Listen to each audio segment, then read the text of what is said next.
السلام عليكم ورحمة الله وبركاته. الحمد لله رب العالمين والصلوات والسلام على رسوله النبي الكريم وعلى آله وأصحابه أجمعين أما بعد. বর্তমানে উম্মি শব্দের আমি যে ব্যাখ্যা দিয়েছি সেটা নিয়ে যে বিতর্ক হচ্ছে সেই বিতর্ককে কেন্দ্র করে এটা হলো তৃতীয় ভিডিও।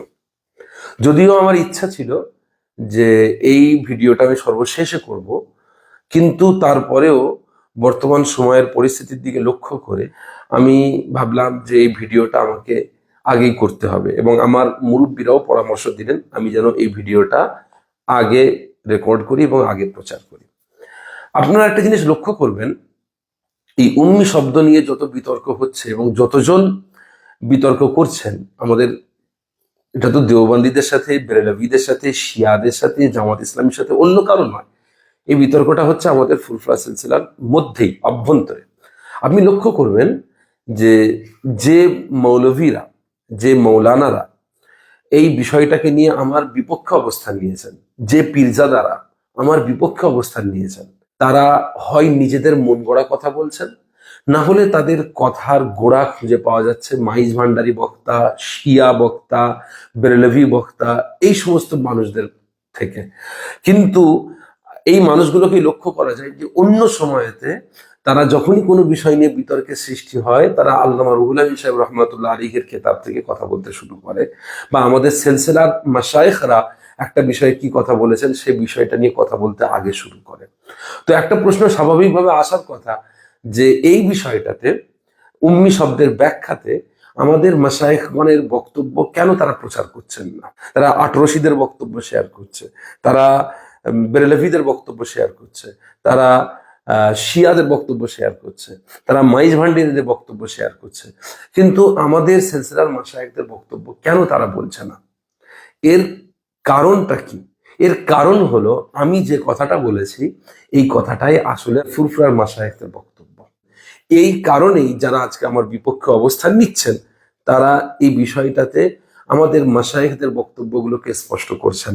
সেজন্য আমি মনে করলাম যে এটা আমার দায়িত্ব যে আমি আমাদের সিলসিলার মাশায়েখদের যে বক্তব্য আছে সেগুলো আপনাদের সম্মুখে উপস্থাপন করি।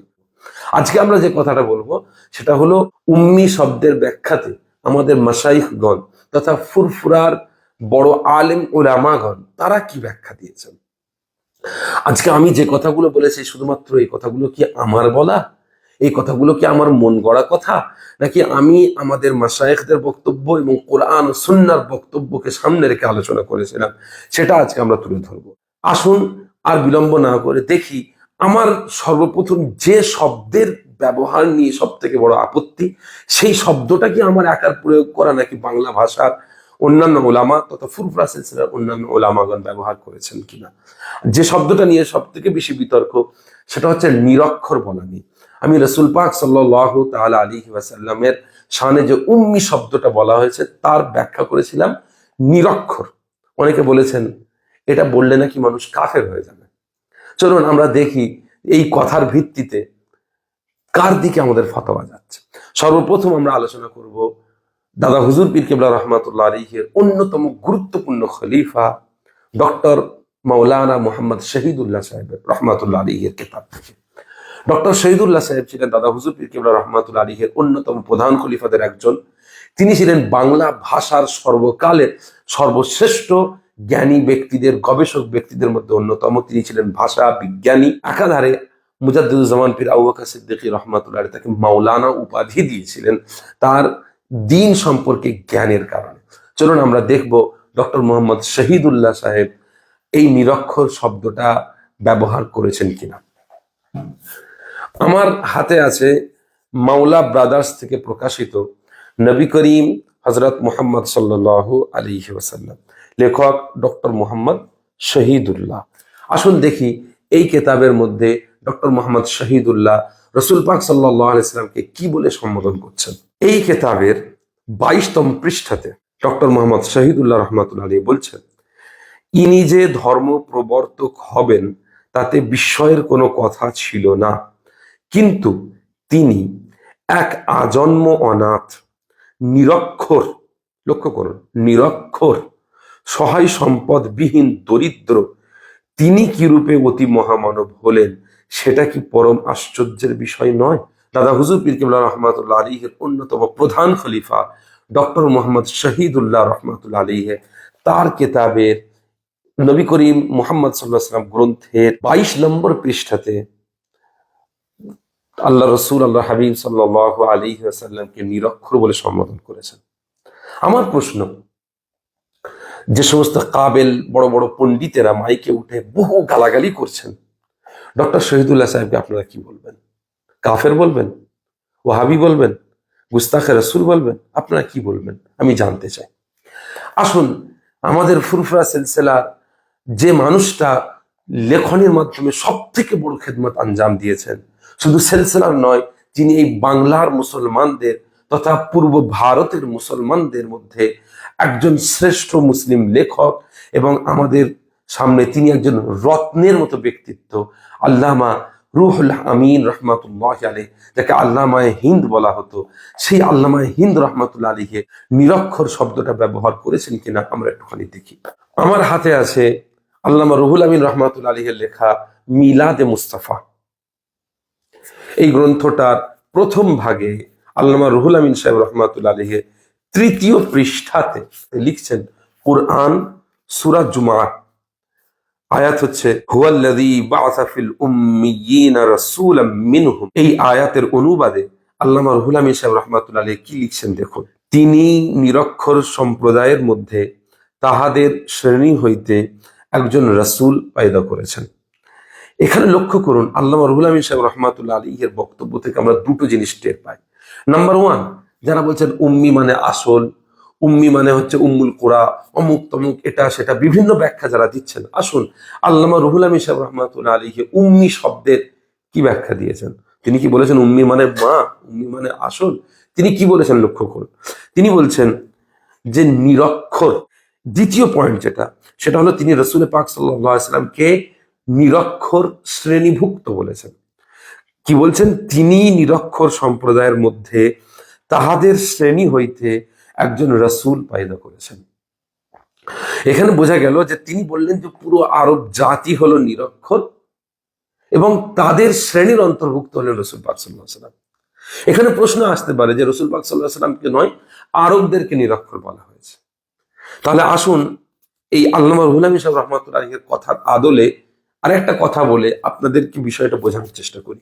ধরুন বলা হলো যে ভারতবর্ষের সরকার আমেরিকার একটা অনুষ্ঠানে অংশগ্রহণ করার জন্য ভারতবাসী সম্প্রদায়ের মধ্য থেকে তাদের শ্রেণীর অন্তর্ভুক্ত একজনকে প্রেরণ করলেন। এই কথার অর্থ কি হবে? ভারত সরকার পাকিস্তান থেকে কাউকে প্রেরণ করেছেন, আফগানিস্তান থেকে কাউকে প্রেরণ করেছেন, বাংলাদেশ থেকে কাউকে প্রেরণ করেছেন, নাকি ভারতবর্ষ থেকে কাউকে প্রেরণ করেছেন? সহজ উত্তর হচ্ছে, এই কথার মাধ্যমে বোঝা যাবে যে তিনি ভারতবর্ষ থেকে কাউকে প্রেরণ করেছেন। ঠিক একইভাবে আল্লামা রুহুল আমিন সাহেব রাহমাতুল্লাহ আলাইহি ব্যাখ্যা করলেন, নিরক্ষর সম্প্রদায়ের মধ্যে তাহাদের শ্রেণী হইতে একজন রাসূল পয়দা করেছেন। অর্থাৎ আল্লামা রুহুল আমিন সাহেব এখানে বলে দিলেন যে পুরো আরব জাতি তারা ছিল নিরক্ষর সম্প্রদায় এবং রাসূল পাক সাল্লাল্লাহু আলাইহি ওয়াসাল্লাম ছিলেন তাদেরই অন্তর্ভুক্ত।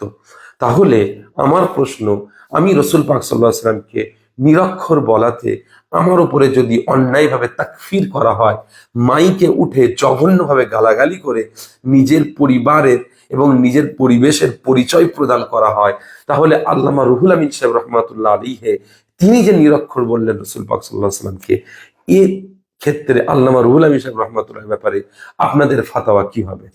এরপরে দ্বিতীয় যে ব্যাপারটা নিয়ে আপত্তি, সেটা হলো যে আমি বলেছি রাসূল পাক সাল্লাল্লাহু আলাইহি ওয়াসাল্লাম লিখতে ও পড়তে পারতেন না।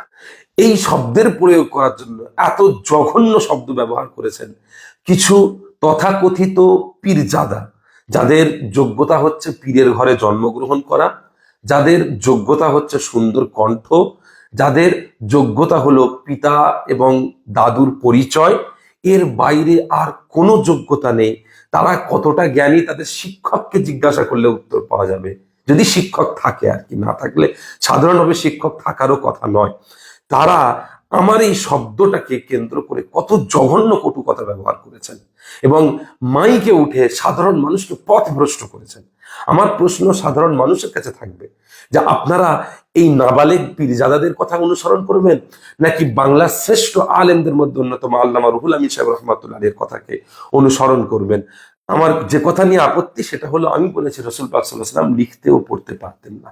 আমার হাতে আছে বাংলার অন্যতম শ্রেষ্ঠ আলেম আল্লামা রুহুল আমিন সাহেব রহমাতুল্লাহ আলাইহির লেখা কোরআন মাজিদের তাফসীর তিলকা রাসূল তথা তৃতীয় পাড়ার তাফসীর। এই তৃতীয় পাড়ার তাফসীর গ্রন্থের 148 পৃষ্ঠাতে আল্লামা রুহুল আমিন সাহেব রহমাতুল্লাহ আলাইহি কি বলছেন লক্ষ্য করুন।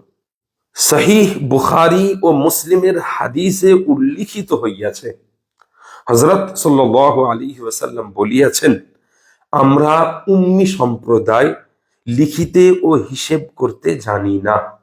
কে বলছেন?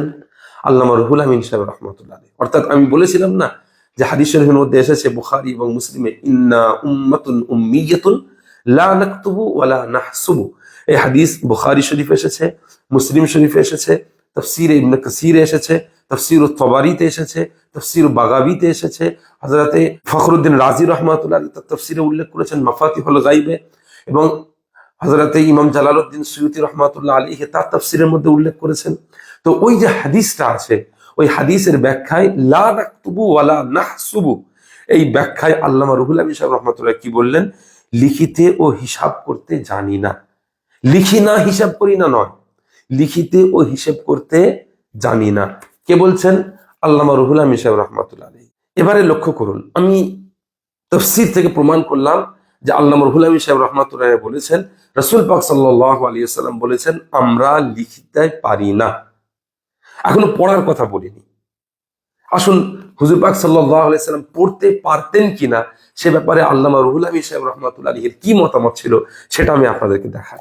আমার হাতে আছে আল্লামা রুহুল আমিন সাহেব রহমাতুল্লাহ আলাইহির রচিত তাফসীরুল কোরআনের 30তম পারার তাফসীর, আম্মা ইয়াতাসাআলুন পারা তথা 30 পারার তাফসীর। এই তাফসীর গ্রন্থের 239তম পৃষ্ঠাতে কি উল্লেখ করেছেন লক্ষ্য করুন। আমরা বলি, শাহ আব্দুল আজিজ দেহলভী লিখিয়াছেন, হযরত নবী সাল্লাল্লাহু আলাইহি ওয়াসাল্লাম বালিগ হওয়ার পূর্বেই, অর্থাৎ অনুমান 12 বৎসর বয়সে তীক্ষ্ণ বুদ্ধি বলে এতটুকু বুঝিতে পারিলেন যে প্রতিমা পূজা ও ইসলামের পূর্ব জামানার রীতিনীতি অতি কদর্য ও বাতিল। কাজেই তিনি সত্য দিনের অনুসন্ধানে লিপ্ত হইলেন। আরো তিনি বৃদ্ধ লোকদের মুখে শ্রবণ করিয়াছিলেন যে হযরত ইব্রাহিম আলাইহিস সালাম এর দিন আরব দিগের মূল দিন। তখন তিনি সংকল্প করিলেন যে প্রতিমা পূজা ও জাহেলিয়াতের নিয়ম পদ্ধতি উপেক্ষা করিয়া হযরত ইব্রাহিম আলাইহিস সালাম এর খোদার ইবাদতে মনোনিবেশ করেন। কিন্তু ইব্রাহিমের দিনের ব্যবস্থা কাহারও স্মরণে ছিল না, কোনো কেতাবে উহা লিপিবদ্ধ ছিল না, এবং এখানে লক্ষ্য করুন, এবং তিনি কেতাব পাঠ করিতে জানিতেন না। কাজেই তিনি উহা অবগত হইতে বিব্রত ও ব্যতিব্যস্ত হইয়া পড়িলেন।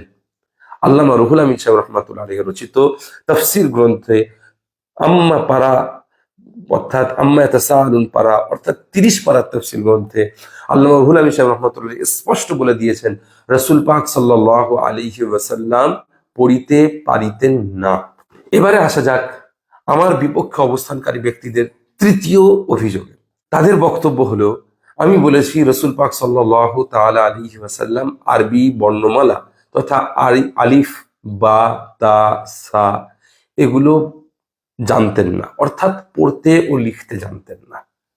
আমি কখনো এটা বলিনি যে রাসূল পাক সাল্লাল্লাহু আলাইহি ওয়াসাল্লাম আরবি জানতেন না, নাউজুবিল্লাহ, এটা আমার বক্তব্য নয়। আল্লামা রুহুল আমিন সাহেব রহমাতুল্লাহ আলাইহির বক্তব্যে ফিরে যায়।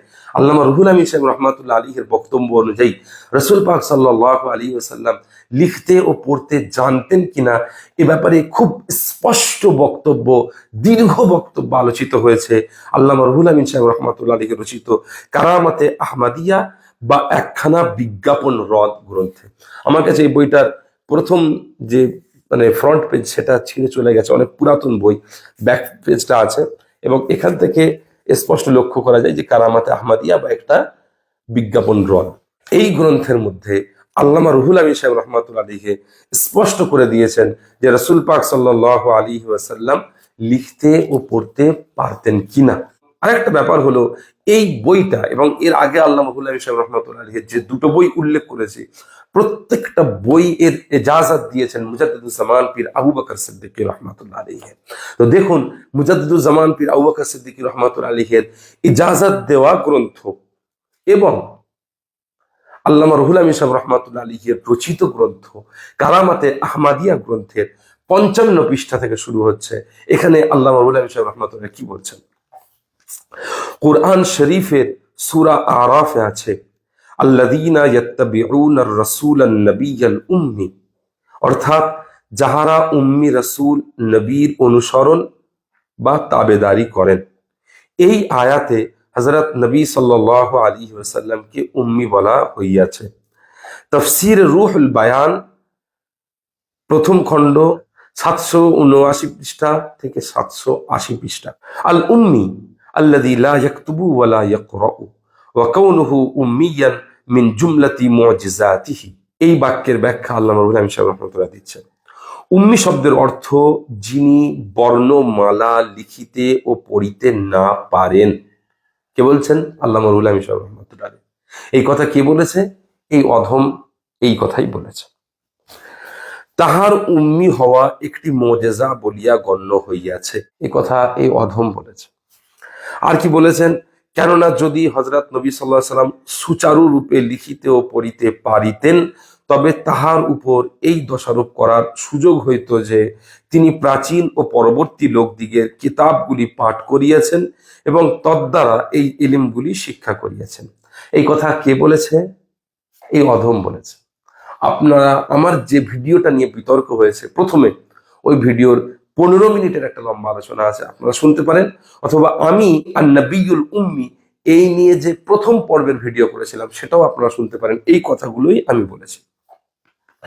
যখন তিনি বিনা শিক্ষা গ্রহণ ও কিতাব পাঠে প্রাচীন ও পরবর্তী লোকদিগের এলেম সমূহে পরিপূর্ণ মহা কুরআন আনয়ন করিয়াছেন, তখন উহা তাহার জ্বলন্ত মুজিজার মধ্যে গণ্য হইবে।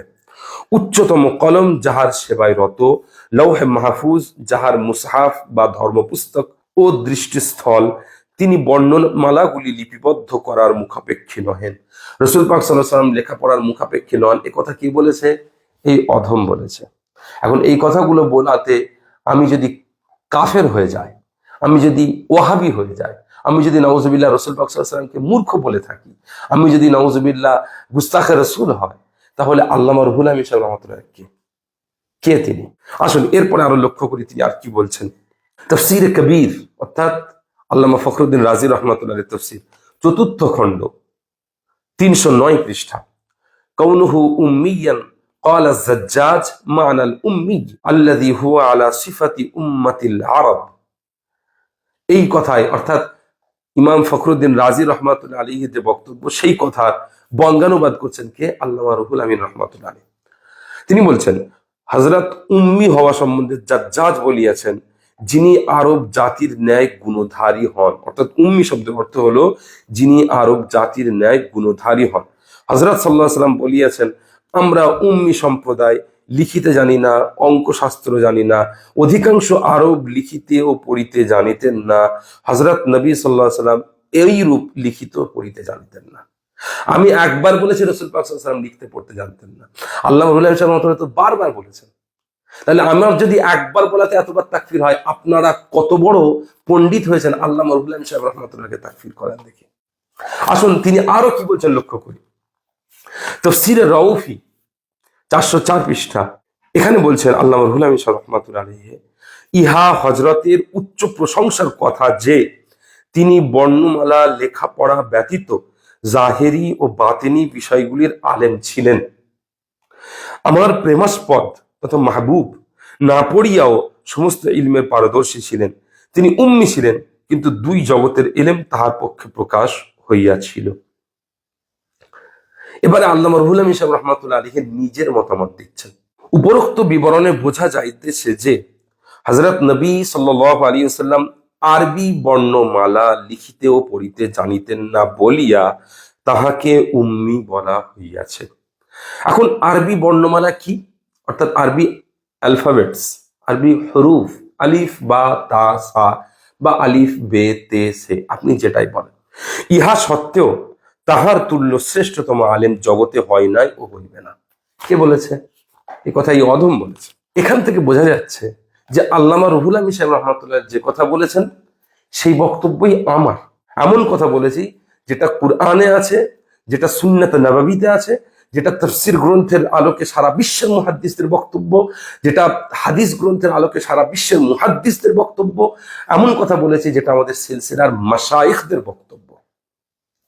এখন এই কথা বলাতে আমি যদি কাফের হয়ে যাই, আমি যদি ওয়াহাবি হয়ে যাই, আমি যদি গুস্তাখে রসুল হয়ে যাই, তাহলে ঠিক একইভাবে আপনাদের বক্তব্য অনুযায়ী আল্লামা রুহুল আমিন সাহেব রহমাতুল্লাহ আলাইহি এবং দাদা পীর রহমাতুল্লাহ আলাইহির খলিফা আল্লামা ডক্টর শহীদুল্লাহ রহমাতুল্লাহ আলাইহি এই উভয়ই ছিলেন কাফের, গুস্তাখে রসুল, এই উভয়ই ছিলেন ওয়াহাবি।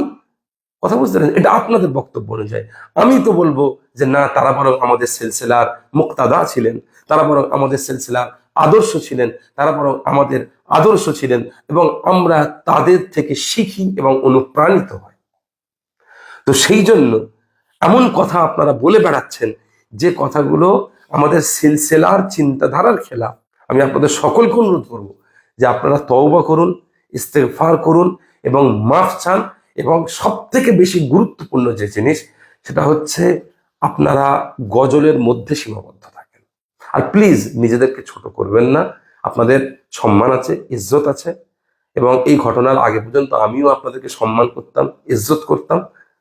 তো সেই ইজ্জত, সেই সম্মান বজায় রাখুন। এতে আপনাদের জন্যও ভালো, আমাদের সিলসিলা সকলের জন্য ভালো। ওমা আলাইনা ইল্লাল বালাগ। আসসালামু আলাইকুম ওয়া রাহমাতুল্লাহি ওয়া বারাকাতুহু।